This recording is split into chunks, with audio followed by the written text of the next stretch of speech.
میرے دوستو، قرآن مجید میں نبی پاک علیہ السلام کی جو شانیں بیان ہوئی ان میں اللہ کریم نے فرمایا کہ اے محبوب علیہ السلام، ہم نے آپ کو حاضر و نازل بنایا ہے، ہم نے آپ کو ڈر سنانے والا بنایا ہے اور خوشخبریاں دینے والا بنایا ہے۔ یا ایھا النبی انا ارسلناک شاہدا ومبشرا ونذیرا، اے غیب کی خبریں بتانے والے محبوب، ہم نے آپ کو گواہ بنایا ہے، ڈر سنانے والا اور خوشخبری دینے والا بنایا۔ حضور نے ڈر بھی سنایا، نبی پاک نے ڈر بھی سنایا، اور حضور صلی اللہ تعالیٰ علیہ وسلم نے یہاں تک فرمایا کہ تم یاد رکھنا جس سے اللہ نے حساب پوچھا اس کے لیے مشکل ہو جائے گا۔ اور یہ بھی نبی کریم علیہ السلام نے ہمیں فرمایا، یہ بھی حضور صلی اللہ علیہ وسلم نے ہمیں بتلایا کہ یاد رکھو جب تک تم رب کریم کے سوالوں کے جواب نہیں دو گے، قیامت کے دن تمہیں دوسرا قدم نہیں اٹھانے دے گا۔ حضور نے ڈر سنایا ہے۔ جو لوگ مذاق اڑاتے ہیں نا معاذ اللہ ان لوگوں کا، دیکھو جی یہ کیا ہمیں بتا رہے ہیں، قبر میں بچھو ہوں گے، عذاب ہوگا، یہ ہوگا، وہ غلط کرتے ہیں۔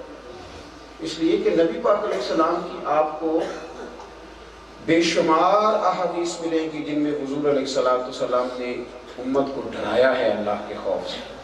قرآن مجید کی آپ کو بے شمار آیات میں ملے گی جن میں اللہ نے خود فرمائی اتقوا اللہ، اتقوا اللہ، اتقوا اللہ، اللہ سے ڈرو، اللہ سے ڈرو، اللہ سے ڈرو۔ سورہ ہود کے اندر جب اللہ تبارک و تعالیٰ نے قیامت کا اور دیگر معاملات کا ذکر کیا تو نبی پاک علیہ السلام نے فرمایا، صحابہ کہتے ہیں اس سے پہلے حضور کی داڑھی مبارک میں کوئی بال سفید نہیں تھا، تو محبوب نے فرمایا بھئی اس صورت میں تو مجھے بوڑھا ہی کر دیجیے، 17 بال مبارک سفید ہو۔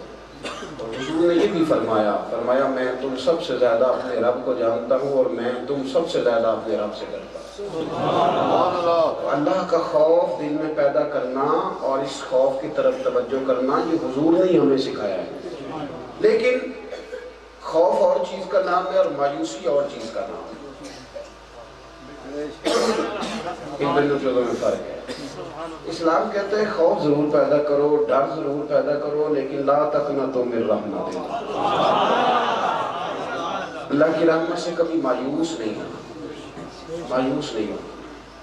اس کی مثال امام غزالی رحمۃ اللہ علیہ نے 2 جملوں میں دی، فرمایا الایمان بین الخوف والرجاء، فرماتے پتہ چلا کہ ایمان خوف اور امید کی درمیانی کیفیت کا نام ہے۔ اور اس پر حضرت ابوبکر صدیق کا ایک قول بڑا شاندار ہے، آپ فرمایا کرتے تھے کہ اگر قیامت میں اعلان ہو گیا نا کہ سب لوگ بغیر حساب جنت میں جائیں گے، صرف ایک نے حساب دینا ہے، تو فرماتے مجھے ڈر لگتا ہے وہ میں ہی ہوں، یہ میرا خوف ہے کہ میں ہی ہوں جس پر یہ۔ اور فرماتے ہیں اگر قیامت میں اعلان ہوا نا کہ سب رک جائیں، ایک بغیر حساب کتاب امتوں میں سے، نبیوں میں سے نہیں، ایک بندہ بغیر حساب کتاب جنت میں جائے گا، تو آپ فرماتے ہیں مجھے امید ہے اللہ کی رحمت سے کہ وہ میں ہی ہوں۔ الایمان بین الخوف والرجاء، ایمان خوف اور امید کی درمیانی کیفیت کا نام ہے۔ لیکن میرے دور میں نا ہم لوگ مایوسی پھیلانے لگے، اب بڑے بڑے کالم نویس کا لکھ کے کہتے ہیں جناب غریب کا بچہ تو مینا چودھری بن سکتا۔